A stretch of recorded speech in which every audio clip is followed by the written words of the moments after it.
नवनीत राणांच्या वात्रट बोलण्यामुळे महायुतीचे उमेदवार आणि त्यांचे यजमान देखील पराभूत होतील, यशोमती ठाकूर म्हणाल्या। नवनीत राणा यांना काही सुचत नाही आहे। अतिशय खालच्या दर्जाचे ते नेहमी बोलत असतात। वाढलेली महागाई आणि बेरोजगारी यावर त्या बोलत नाहीत। येऊन जाऊन त्यांना फक्त मी आणि माझे घराणं दिसतं। या वात्रट बोलण्यामुळे महायुतीचे उमेदवार आणि त्यांचे यजमान देखील पराभूत होतील, यशोमती ठाकूर म्हणाल्या। मला असं वाटतं की त्या फ्रस्ट्रेटेड आहेत, त्यांना काही सुचत नाही आहे आणि अतिशय खालच्या दर्जाचं ते नेहमी बोलत असतात। त्याच्यामधनं त्यांचं कॅरेक्टर आणि त्यांचा स्वभाव त्या दर्शवत आहेत। खरं बोलायला पाहिजे तर महागाई किती झालेली आहे, बेरोजगारी किती वाढलेली आहे, या सगळ्या गोष्टींवर त्या बोलत नाहीत। येऊन जाऊन त्यांना यशोमती दिसते, येऊन जाऊन त्यांना माझं घराणं दिसतं आहे ना। माझी पूर्वज मोठी माणसं होती, त्यांनी त्यांच्यापाशी जमिना होत्या आणि आम्ही त्या जमिन्या भरपूर सामाजिक कामासाठी आम्हाला पुष्कळ वेळेला त्या विकाव्या लागल्या। याचं काय त्यांना प्रूफ देण्याची गरज नाही आहे। त्याचं फ्रस्ट्रेशन काढतायत। आता त्यांच्या बोलण्यामुळे, वात्रट बोलण्यामुळे त्या पडल्या आणि आता त्यांच्या वात्रट बोलण्यामुळे महायुतीचे सगळे उमेदवार आणि त्यांचे यजमान देखील पराभूत होणार आहे।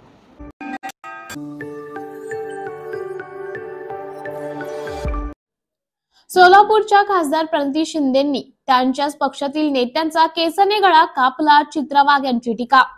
भाजप आमदार चित्रा वाघ यांनी काँग्रेसच्या खासदार प्रणिती शिंदे यांच्यावर टीका केली आहे। सोलापूर खासदार प्रणिती शिंदेंनी त्यांच्याच पक्षातील नेत्यांचा केसाने गळा कापल्याचं ऐकलं।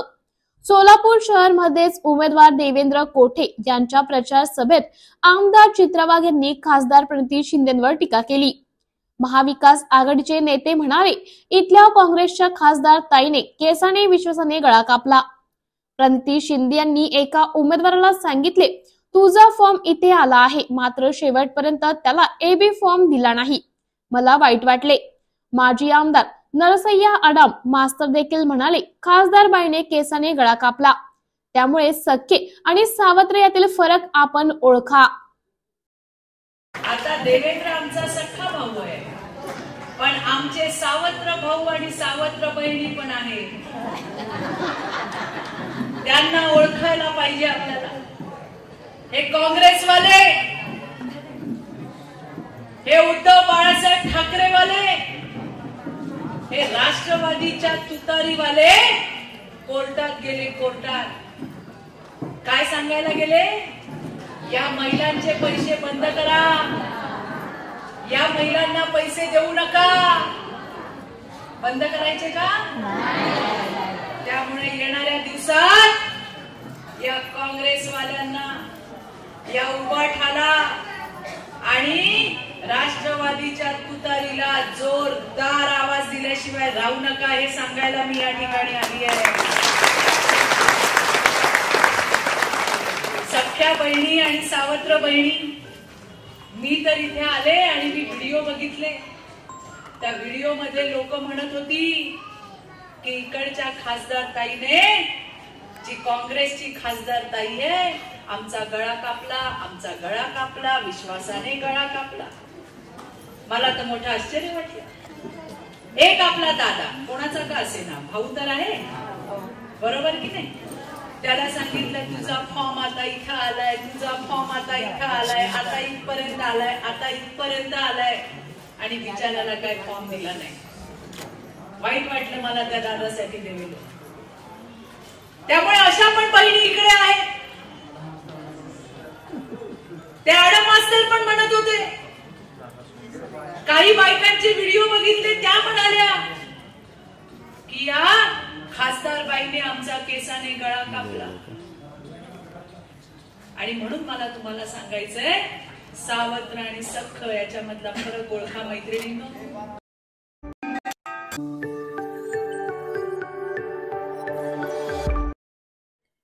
शरद पवार यांच्यावर केलेल्या वक्तव्यावर सदाभाऊ खोत यांनी व्यक्त केली दिलगिरी।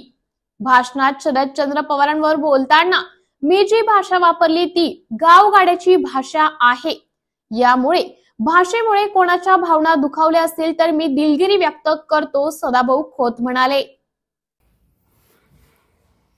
काल सांगलीच्या जत विधानसभा मतदारसंघामध्ये महायुतीची प्रचार सभा होती।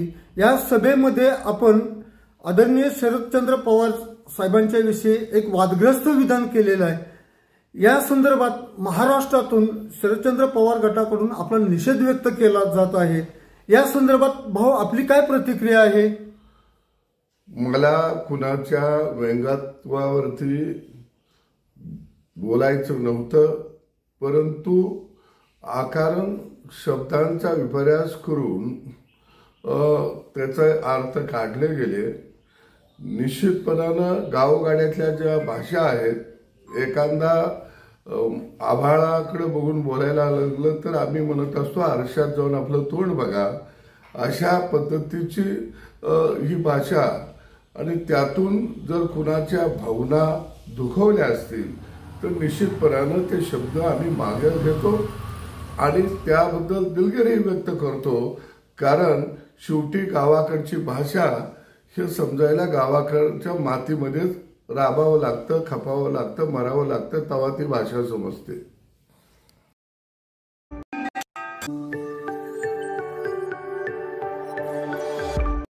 महाराष्ट्राच्या जनतेला परिवर्तन हवं आहे, शरद पवार म्हणाले। निवडणूक प्रचारावर बोलताना शरद पवार म्हणाले, निवडणूक जाहीर झाली आहे, आमच्या प्रचाराची सुरुवात छान झाली आहे। राहुल गांधी, उद्धव ठाकरे आणि राष्ट्रवादी काँग्रेस पक्षाच्या वतीने मी आणि याशिवाय सर्वांच्या उपस्थितीत काल या प्रचाराची विधिवत सुरुवात झाली। आज मी नागपूरला आलो आहे आणि 3 सभा घेऊन यानंतर हिंगणघाट या भागात जाणार आहे। 18 तारखेपर्यंत माझा दौरा आहे। मला विश्वास आहे महाराष्ट्रातील जनतेला बदल, परिवर्तन पाहिजे, त्यांच्या अपेक्षा पूर्ण करण्याचं काम आम्हाला करावं लागेल। या दृष्टीने आजपासून सभा आणि प्रचाराचं नियोजन केलं असल्याचं ते म्हणाले। मुख्यमंत्री तावडे वक्तव्यावर बोलताना ते म्हणाले, त्यांची अंतर्गत माहिती आहे, त्यांना जास्त माहिती असणार। तसेच राहुल गांधी आरक्षणावर बोलताना शरद पवार म्हणाले, मी माझ्या पक्षाची भूमिका सांगतो, जातीय जनगणना व्हावी याची मागणी मी 3 वर्षापासून करतो, ती झालीच पाहिजे। यातून वास्तव्य समोर येईल आणि ते आल्यानंतर आजची आरक्षणाची मर्यादा वाढवण्याची स्थिती दिसते।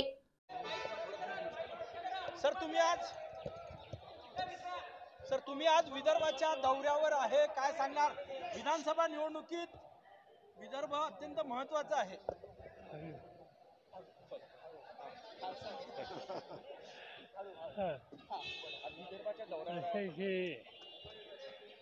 महाराष्ट्राच्या विधानसभेची निवडणूक आता जाहीर झाली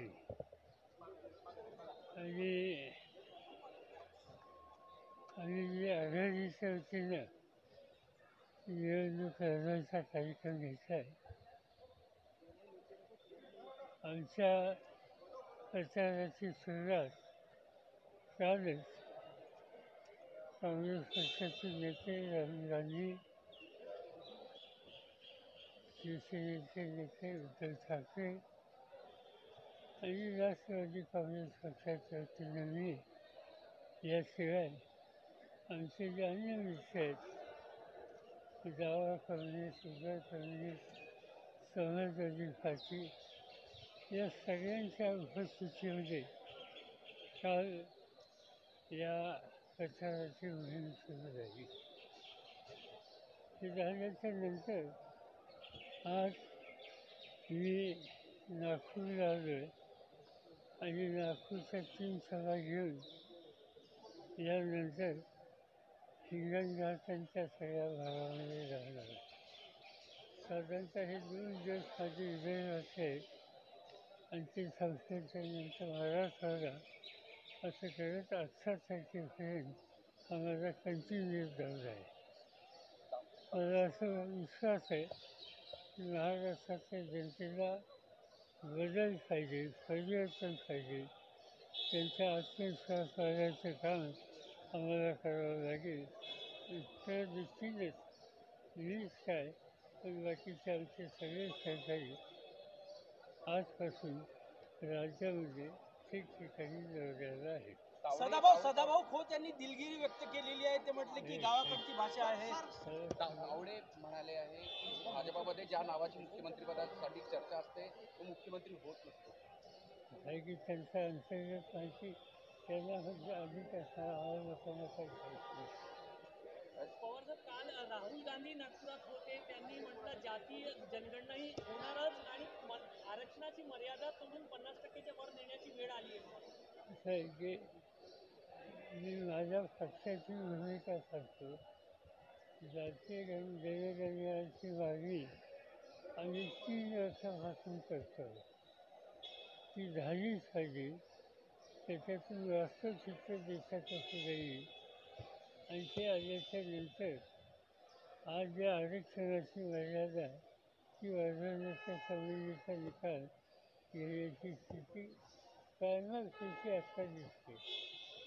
प्रत्यक्ष जनगणना झाल्याच्या नंतर स्वच्छ चित्र पुढे येईल आणि त्याच्यामध्ये राहुल गांधी सांगतात त्याची अवस्था आली तर टक्केवारी सुद्धा वाढवायला लागली. सर योगी आदित्यनाथ यांनी म्हटलंय की बटोगे तो कटोगे. सर काल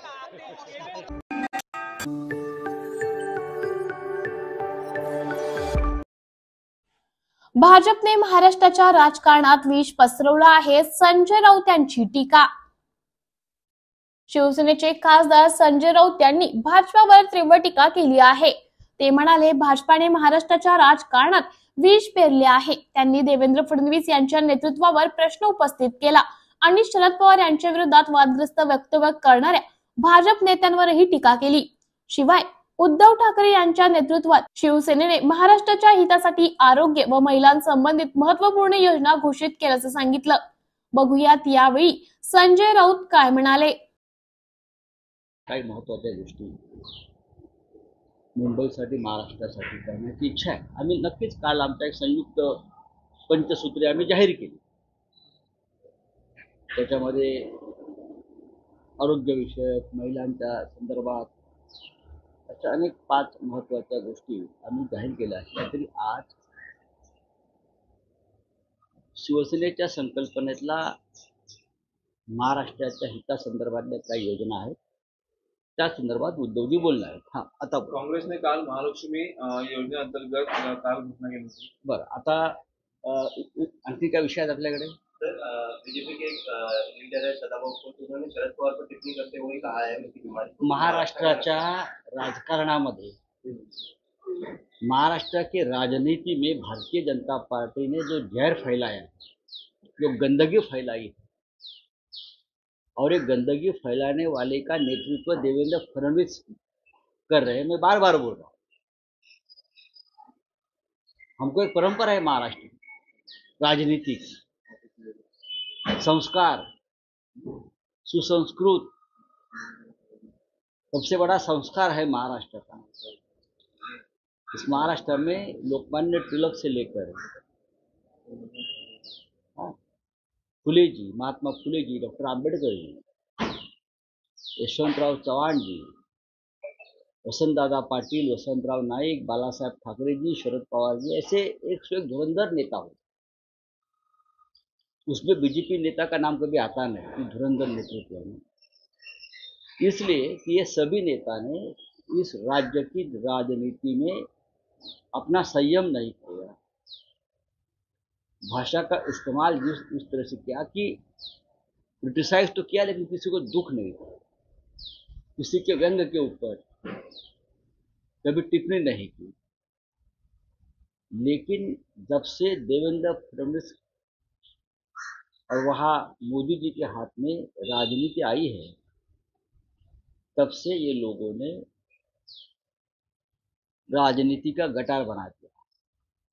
ऐसे ऐसे लोग अपने साथ लेकर राजनीति करते हैं. क्या बोले हो आदमी, कौन हो? सदा खोत. उद्धव, बालासाहेब ठाकरे, शरद पवार जैसे सबसे बुजुर्ग नेता जो भीष्म पितामह है. कभी कभी मोदी जी भी पवार साहब को अपना गुरु मानते हैं, जिसको मोदी सरकार ने पद्म विभूषण, देश का सर्वोच्च नागरिक किताब है, दूसरे नंबर का भारत रत्न के बाद वो दिया है. ऐसे नेता जो महाराष्ट्र का है, महाराष्ट्र से है, हम उनका आदर करते हैं, उनके पैर छूते हैं. लेकिन देवेंद्र फडणवीस के दो जो कुत्ते हैं, हाँ, वो हमेशा इस गंदगी से भूखते हैं, चाहे शरद पवार साहब हो चाहे और नेता हो। महाराष्ट्र को शर्म आती है। पवार साहब एक ऐसे नेता है जो बीमार चल रहे हैं, फिर भी महाराष्ट्र की राजनीति में सीना तान कर खड़े, और हमें अभिमान है कि पवार साहब हमारे नेता है।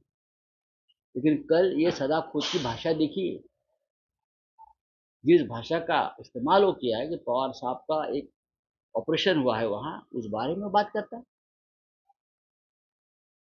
सरकार आने दो, एक ठीक है, लेकिन महाराष्ट्र की जनता को देवेंद्र फडणवीस के लौंडे कौन है उसका पता चला, इसलिए महाराष्ट्र की जनता देवेंद्र फडणवीस से नफरत करती है। पहले कोई गोपीचंद था, कोई सरकार की भाषा करता था, उसको भी फडणवीस ने ही लाया था राजनीति में। अब ये कोई सदाखोत है, क्या उसकी औकात क्या है? क्या क्या राजनीति में थी? क्या एक स्कूल बनाया, एक अस्पताल बनाया, किसी को मदद की? ठीक है।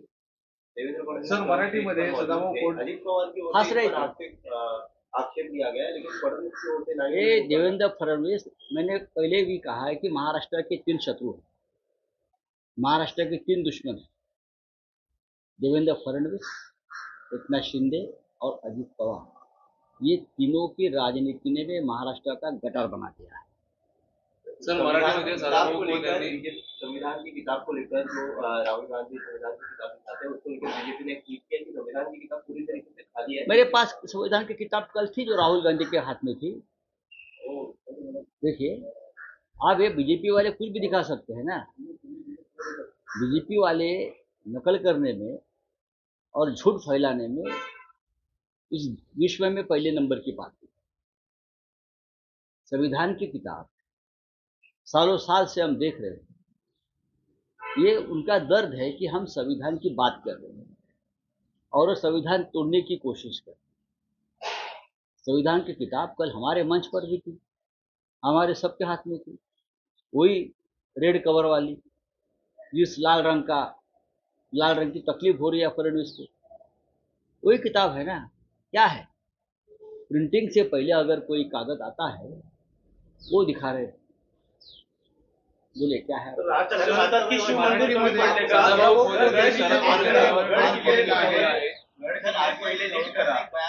हाँ, आरबीआई के गव्हर्नर ने एक बयान दिया छोड़ है। दीजिए राजनीति। वक्तव्य केलं आहे, जसा महाराष्ट्र बदल करण्याचा शरद पवार यांचा स्वतः चेहरा बघा, या माणसाने स्वतःचा चेहरा पाहावा। आपण समाजकारणात राजकारणात काय केलं, मला कोणाशी व्यक्तिगत काही बोलायचं नाही। माननीय शरद पवार साहेब या देशाचे सर्वोच्च नेते, या सदाखोदच्याच बापाने म्हणजे नरेंद्र मोदी प्रधानमंत्री यांनी बारामतीत जाऊन शरद पवार हे आपले कसे राजकीय गुरु आहेत आणि त्यांच्या अनुभवाचा फायदा देश कसा घेतो आहे हे वारंवार सांगितलं। किंबहुना पवार साहेबांचं बोट पकडून आम्ही कसं राजकारण केलं हे सुद्धा मोदी यांनी सांगितलं। दुसरी अत्यंत महत्त्वाची गोष्ट अशी आहे की ह्याच बीजेपी सरकार माननीय शरद पवार साहेबांना देशातला भारतरत्न नंतरचा सर्वोच्च नागरी किताब पद्मविभूषण दिले। पद्मविभूषण दुसरा क्रमांकाचा सर्वोच्च किताब, जो त्यांच्या राजकीय क्षेत्रातील कामाबद्दल, सामाजिक, कृषी, शैक्षणिक क्षेत्रातील कामाबद्दल हा किताब त्यांना दिलेला। पवार साहेबांनी काहीच केलं नाही असं हे जे कमरेला म्हणतायत ही, त्यांनी त्यांच्या गेल्या 60-70 वर्षाचा कामाचा लेखाजोखा पाहायला पाहिजे आणि आपण नक्की या राज्यासाठी काय योगदान दिलं याचं आत्मचिंतन केलं पाहिजे देवेंद्र फडणवीस यांच्या बरोबर। पवार साहेबांसारखा नेता हा राज्याचा नव्हे देशाच्या राजकारणातल्या भीष्म पितामह आहे, आम्हाला अभिमान आहे। आणि तुम्ही पवार साहेबांच्या आजारपणावर अशा प्रकारचं वक्तव्य करून महाराष्ट्राची मान शर्मेनं खाली घातलेली आहे। या लायकीची माणसं या लायकीची माणसं देवेंद्र फडणवीसांनी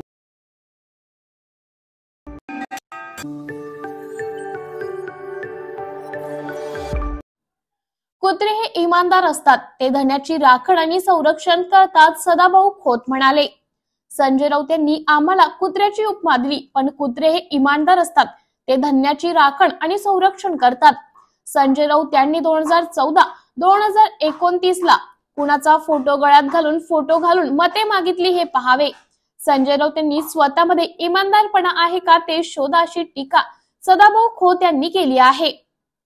संजय राऊत यांनी शरद पवार यांच्या बद्दल बोलल्याबद्दल फडणवीसांचा कुत्रा असं तुम्हाला म्हटले, काय सांगा?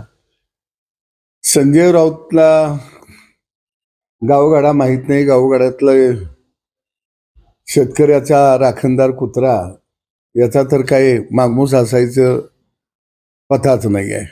अरे कुत्रा हा इमानदार असतो, धन्याची राखण करतो, इमानीद्वारे. तसं आम्ही आमच्या धन्याची इमानीद्वारे राखण करत आहोत. पण तुम्ही 2014ला मोदी साहेबांचा फोटो गळ्यात अडकून मताचा जोगवा मागत गावोगाव हिंडत होता, भाषणं करत होता. 2019ला तुम्ही भाषणं करत होता आणि सत्तेवर आल्यानंतर तुम्ही पहिला खंजीर हातामध्ये घेतला. तुमच्यात इमानदारपणा आहे का? तुम्ही तेवढा पहिल्यांदा स्वतःच्या मध्ये शोधा.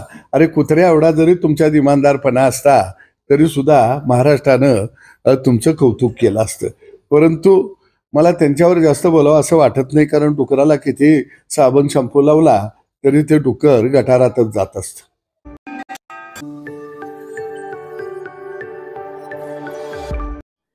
भाजप राहुल गांधींना घाबरले आहे, नाना पटोले म्हणाले. काँग्रेस प्रदेश अध्यक्ष नाना पटोले यांनी भाजपावर जोरदार हल्ला चढवत अनेक मुद्द्यांवर टीका केली. नाना पटोले म्हणाले की भाजपाला राहुल गांधींच्या जनहिताच्या भूमिकेची भीती वाटत आहे, म्हणून त्यांच्यावर दबाव आणण्यासाठी चुकीच्या पद्धतीने चौकशी करण्यात येत आहे. राहुल गांधींवरील सीबीआय चौकशीवर बोलताना पटोले म्हणाले, राहुल गांधींनी देशातील जनता आणि शेतकऱ्यांच्या समस्या मांडण्याने भाजप घाबरले आहे. त्यांनी आरोप केलाय की लोकसभेच्या आगामी अधिवेशनात भाजप सरकारला अडचणीत येण्याची शक्यता आहे, म्हणून राहुल गांधींना खोट्या प्रकरणात अडवण्याचा प्रयत्न केला जात आहे. भाजपची जाहिरात आणि लाडकी बहीण योजनेवर बोलताना नाना पटोले यांनी भाजपाच्या 15 लाखांच्या आश्वासनाचा मुद्दा उपस्थित करत भाजपाच्या जाहिरातींमध्ये भ्रष्टाचारातून आलेला पैसा वापरला जात असल्याचा आरोप केलाय. त्यांनी सांगितले की भाजपला लोकसभेतील पराभवाचे भान आल्यामुळे लाडकी बहीण योजना आठवली आहे, पण काँग्रेस ही योजना बंद न करता वाढवणार आहे. वणीतील घटनेवर बोलताना पटोले यांनी वणीतील भाजप समर्थकांवर आरोप करत सांगितले की कुणबी समाजाबद्दल अपशब्द वापरून शेतकऱ्यांचा अपमान केला गेला आहे. त्यांनी या घटनेवर तीव्र नाराजी व्यक्त केली आणि पंतप्रधान मोदी व देवेंद्र फडणवीस यांनी याबाबत जाहीर माफी मागावी अशी मागणी केली आहे. महिलांवरील अत्याचारावर बोलताना नाना पटोले म्हणाले, महाराष्ट्रात महिलांवर होणाऱ्या अत्याचाराबाबत भाजपने गंभीर भूमिका घेतली पाहिजे. ते म्हणाले, त्यांनी आरोप केलाय की 67,000 महिलांच्या हरवल्याची माहिती सरकारने स्पष्ट करावी, पण सरकार यावर बोलत नाही. राज ठाकरे यांच्यावर टीकेवर बोलताना ते म्हणाले, राज ठाकरे यांच्या भोंगेबद्दल विधानावर टीका करत नाना पटोलेंनी सांगितले की त्यांना राजघटनेबद्दल पुरेशी माहिती नाही, त्यामुळे अशा विधानांवर प्रतिक्रिया देण्यास नकार दिला आहे. माफी मागितली पाहिजे ही भूमिका काँग्रेस पक्षाची आहे. राज ठाकरे म्हणाले की महाविकास आघाडीला तुम्ही मतदान करता, दरोडा घालणारा काँग्रेसचा चेहरा आहे अशी जाहिरात त्यांच्या जो जाहिरातीसाठी भ्रष्टाचाराचा कमवलेला खूप पैसा आहे, त्याच्यामुळे महिलांचे अधिकार त्यांना काय करणार मला माहिती नाही. पण जाहिरातीच्या माध्यमातून जनतेच्या लुटलेले पैसे त्याच्यामुळे आपले चेहरे दाखवण्याचा अयशस्वी प्रयत्न भाजप आणि त्यांचे सोबती करताना आपण पाहतोय. खर तर महाराष्ट्रामध्ये 67,000 महिला ज्या गायब झाल्या त्याच्याबद्दलच सरकार माहिती देत नाही. महिलावर होणाऱ्या अत्याचाराची माहिती देत नाही. 4 वर्षाच्या 5 वर्षाच्या मुलीवर झालेले अत्याचार त्या गुन्हेगारावर कारवाई आपण करत नाही. कोर्टाला सुमोटो त्या ठिकाणी इन्क्वायरी लावावं लागतं. म्हणजे सांगायचं तात्पर्य असं आहे की भाजपचा महिलाबद्दलचं धोरण जे आहे, महिलांना त्यांचे स्वयंसेवकाचे जे हे असतात काय कोणतं संघ परिवार महिलांबद्दल काय काय बोलतात ते पण आपण ऐकलेलं आहे. त्यामुळे महिलांच्या बद्दलचं त्यांना बोलण्याचा कुठलाही अधिकार नाही आणि काँग्रेसवर या पद्धतीचा कुठला आरोप लावण्याचाही कुठला अधिकार नाही, ही भूमिका आमची आहे. ये घबराए गए लोग है। शरद पवार जैसे हमारे राज्य के ज्येष्ठ नेता को जिस तरह से ऊंची बातें, उनके बारे में जिस तरह से गंदी बातें करने का पाप सत्ता पक्ष के एमएलए करते हैं, इसका मतलब है इनके हारने के डर से ये लोग घबरा गए हैं और इस तरह की अपमानित बातें करने में ये आगे पीछे दिखते नहीं है। ये महाराष्ट्र की संस्कार नहीं है, संस्कृति नहीं है, लेकिन बीजेपी को ये संस्कृती मान्य नाही. पडद्या पाठीमागे मदत करण्याची बघा जनता निर्णय घेते आहे, त्याच्यामुळे मला त्याच्यावर आता प्रतिक्रिया देण्याचं कारण नाही. ठीक आहे, थँक्यू. राज ठाकरे म्हणाले की काल ज्याप्रमाणे महाविकास आघाडीला तुम्ही मतदान करता त्यामुळे मस्जिदीतून फतवे निघतात, आम्हाला सत्ता द्या, आम्ही सगळे भोंगे बंद करू. मराठीत मला अशा लोकांच्या बद्दल काही बोलायचं कारण नाहीये. त्याला संविधानिक व्यवस्थेच्या बद्दलची कल्पना आहे. स्वतःच आम्ही संविधान निर्माते आहोत, स्वतःच आम्ही राज्यकर्ते आहोत आणि आमचा 7/12 लिहिलेला असं वागणाऱ्या जी व्यवस्था असते त्या व्यवस्थेबद्दल नाही बोललं तर ते बरं आहे. धर्म प्रत्येकाने आपल्या आपल्या धर्मावर प्रेम करायचा अधिकार आम्हाला संविधानात दिलेला आहे. कोणाच्याही धर्मावर टीका न करण्याचं आम्हाला त्या ठिकाणी सांगण्यात आलेलं आहे. ज्याला संविधानाच्या व्यवस्थाच मान्य नाही अशा लोकांच्या बद्दल मला प्रतिक्रिया देण्याचं काही कारण. राहुल गांधीचं मराठीमध्ये सीबीआय भाजप आणि विशेष करून नरेंद्र मोदीचं सरकार केंद्रातलं राहुल गांधींना घाबरलेलं आहे. राहुल गांधीजींनी यांचे सगळे पितळ उघडे जे केलेले आहेत, त्यांचे पाप उघडे केलेले आहेत. लोकसभेमध्ये यांना आमोर सामोर जशाला तसं उत्तर देण्याची भूमिका जे राहुल गांधींनी मांडलेली आहे, त्यामुळे राहुल गांधींना कुठल्या ना कुठल्या प्रकरणात अडवायचं आणि देशातल्या लोकशाही व्यवस्थेचं म्हणजे विरोधी पक्षाला त्याचं तोंड बंद करण्याचं एक धोरण भाजपचं अनेक दिवसापासून चाललेलं आहे. लोकसभेमध्ये पहिल्या दिवशीपासून पाहतो की विरोधी पक्ष नेते राहुल गांधींनी देशाच्या जनतेचा आवाज बनून आपली भूमिका मांडली. हेच भाजपला मान्य नाही, हेच नरेंद्र मोदीला मान्य नाही आणि म्हणून त्यांना कुठल्या ना कुठल्या प्रकरणात फसवण्याचा प्रयत्न ते करतात आहेत.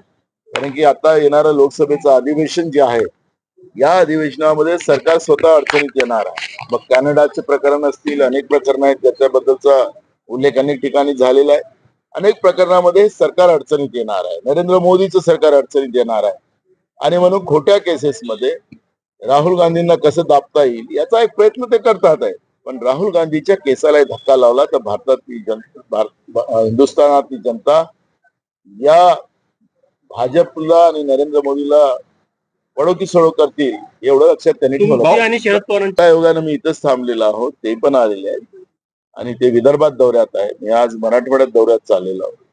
राजकीय सगळ्या भूमिका त्या ठिकाणी चर्चा झालेल्या आहेत. भाऊ, कल के राहुल का ट्वीट जो है वो भाजपा की ओर से किया गया है. राहुल गांधी जी के हाथ में जो किताब होती है, ये किताब भी उनको समझ में नहीं आती और वो जो मैंने देखा उनका ट्वीट, तो वो उन्हें खुद ने बनाया है, अपने खुद ने वो ट्वीट किए. तो ऐसे लोगों को, झूठे लोगों को जिनको संविधान ही मान्य नहीं है, तो संविधान की चेष्टा करना उनका काम ही है.